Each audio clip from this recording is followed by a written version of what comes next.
جنگلات، بلوچستان ویسے تو تھوڑا سا ایسا زرخیز علاقہ نہیں ہے، لیکن جو بھی اس کے اضلاع ایسے ہیں جہاں پہ ویجیٹیشن ہو سکتی ہے، ان میں دو بیسک ہیں علاقے، کوئٹہ ہے اور کلات ڈویژن ہے۔ ان میں جو عام طور پہ تو آپ کو نظر آئیں گی خاردار جھاڑیاں، یعنی کانٹوں والی جھاڑیاں ہوتی ہیں۔ یہاں پہ آپ کو پتہ ہے لوگ زیادہ تر بھیڑ بکریاں پالتے ہیں، اس کی وجہ یہ ہے کہ وہاں پہ بہت بڑے بڑے درخت بہت کم ہوتے ہیں، چھوٹی چھوٹی جھاڑیاں ہوتی ہیں، لوگ بھیڑ بکریاں پالتے ہیں اور انہی جھاڑیوں کو اپنے چارے کے طور پر، بکریوں کے چارے کے طور پر استعمال کرتے ہیں۔ پھر یہاں پہ مازو، چلغوزہ، توت اور پاپلر، یہ درخت جو ہیں وہ ان علاقوں میں کوئٹہ اور کلات ڈویژن کے علاقے میں پائے جاتے ہیں، جسے ہم بلوچستان کے علاقے کے جنگلات کا نام دیتے ہیں۔ نیکسٹ چوتھے نمبر پہ ہیں میدانی علاقوں کے جنگلات، یعنی وہ علاقے جہاں پہ ہم خود رہتے ہیں، ہم جن علاقوں میں رہتے ہیں یہ میدانی علاقے ہیں۔ یہاں پہ جو جنگلات پائے جاتے ہیں وہ میدانی علاقوں کے جنگلات کہلاتے ہیں۔ ان میں چانگا مانگا کا نام آپ نے سنا ہوگا، چانگا مانگا علاقے کا بھی نام ہے، اور وہاں جو میں نے آپ کو پہلے بھی بتایا کہ مصنوعی طور پر جو ایک جنگل لگایا گیا ہے اس کا نام چانگا مانگا ہے۔ پھر اس کے علاوہ چیچا وطنی کا علاقہ، ٹوبا ٹیک سنگھ کا علاقہ، شور کوٹ، بہاولپور، تونسا، سکھر، کوٹری اور گدو، یہ وہ علاقے ہیں جو کہ میدانی علاقوں میں جہاں پہ درخت بہت زیادہ اچھی تعداد میں موجود ہیں۔ اور ان میں درخت کون کون سے ہیں؟ شیشم، پاپلر، شہتوت، سنبل، جامن اور دھریک اور سفیدے، یہ درخت یہ ہم آپ نے جب باہر نکلتے ہیں سڑکوں پہ ارد گرد یا پارکس میں ایسی جگہ پہ جہاں پہ درخت موجود ہوتے ہیں، یہ ہمارے ارد گرد سے سارے درخت ہم ان کو دیکھتے ہیں اور ان کو ہم جانتے ہیں ان کے بارے میں، کیونکہ یہ ہمارا اپنا علاقہ ہے۔ تو اس طرح سے 4 حصوں میں ڈیوائیڈ کیا گیا ہے جنگلات کو پاکستان کے اندر جو پائے جاتے ہیں علاقوں کے حساب سے۔ پہلا ہم نے شمال اور شمال مغربی علاقوں کے جنگلات کے بارے میں پڑھا ہے، دوسرا جو ہے وہ ہم نے پہاڑی دامنی علاقوں کے بارے میں پڑھا ہے، تیسرا بلوچستان کے جنگلات، اور چوتھا میدانی جنگلات جو میدانی علاقوں میں پائے جاتے ہیں۔ اب یہ جنگلات کی اقسام تو ہو گئی جو پاکستان کے اندر پائی جاتی ہیں اور جن علاقوں میں پائی جاتی ہیں۔ اب آ جاتے ہیں اس کی اہمیت کی طرف۔ سٹارٹ میں بھی تھوڑی سی اس پہ میں نے بات کی ہے، آپ خود بھی جو پڑھے لکھے لوگ ہیں جو جانتے ہیں وہ درختوں کی اہمیت سے بخوبی واقف ہیں۔ تو اس کی اہمیت پہ اگر ہم بات کریں تو سب سے پہلے میں نے جو پوائنٹ اس میں لکھا ہے وہ آکسیجن ہے۔ آکسیجن کا واحد جو ایک ذریعہ ہے وہ درخت ہیں، اور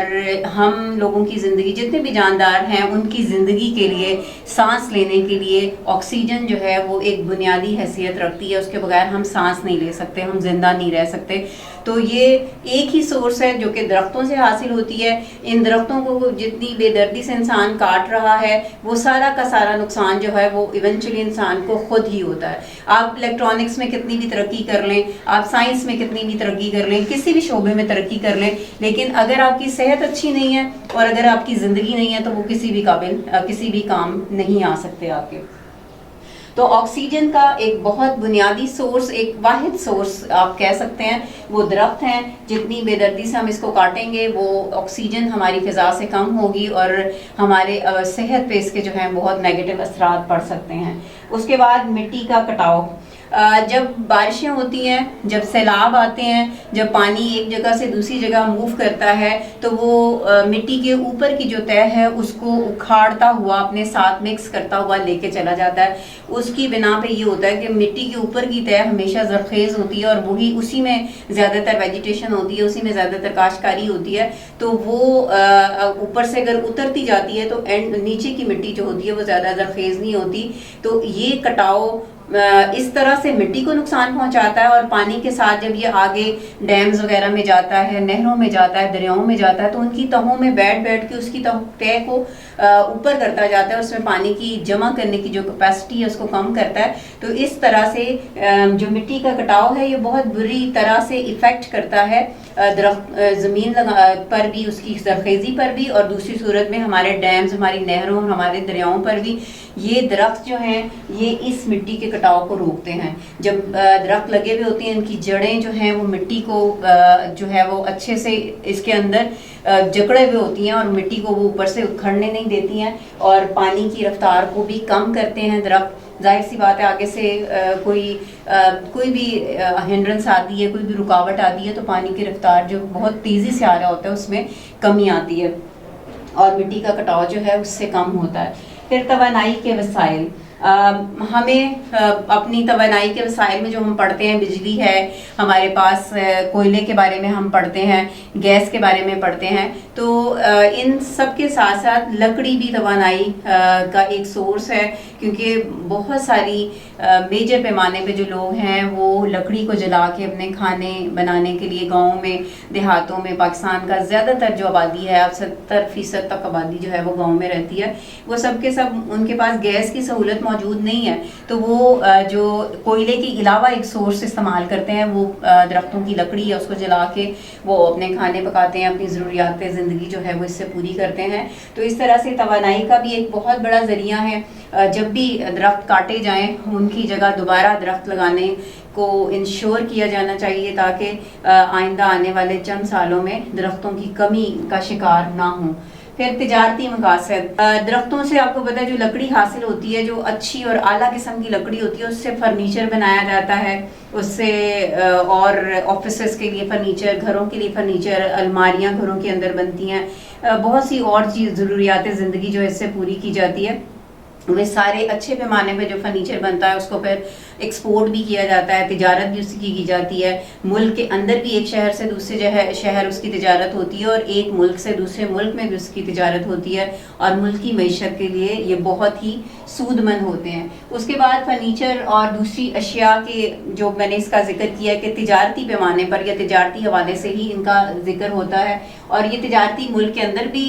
تجارت ہو سکتی ہے اور ملک کے باہر بھی۔ پھر آب و ہوا پر خوشگوار اثرات، درخت جب ہوتے ہیں یہ آب و ہوا کو بہتر کرتے ہیں، ان کی ویسے ہی ان کو دیکھنے کے سے آنکھوں کو بڑی تراوٹ فیل ہوتی ہے، سکون فیل ہوتا ہے، جب یہ بارش برسانے کا بھی باعث بنتے ہیں، یہ درجہ حرارت کو کم کرنے کا بھی باعث بنتے ہیں، اور ان سے یہ جڑوں سے اپنے جتنا پانی سوک کرتے ہیں، ان کے پتے ہرے بھرے ہوتے ہیں، اور فضا میں جو یہ آکسیجن جو ہے وہ شامل کرتے ہیں، وہ انسانوں کے لیے بہت ہی سود مند ہوتی ہے، بہت ہی فائدہ مند ہوتی ہے، اور انسان درختوں کو دیکھ کے انزائٹی، اپنی جو پریشانی ہے، جو ایسے آج کل سائیکولوجیکل بیماریاں ہیں انسان کی، وہ اس سے بہت اچھا اثر جو ہے وہ ان پہ ہوتا ہے، اور اس میں پازیٹیوٹی آتی ہے، بارش کا موجب بنتی ہیں، درجہ حرارت میں کمی کا باعث بنتے ہیں، ماحولیاتی آلودگی میں کمی، خاص طور پہ اسموک کا لفظ آپ نے بہت سنا ہوگا، پچھلے 2-4 سالوں سے ہم اسموک کا لفظ زیادہ استعمال کرتے ہیں، اس سے پہلے فوگ کا لفظ سنتے تھے۔ تو یہ کیسے بنتی ہے؟ جو فوگ قدرتی طور پہ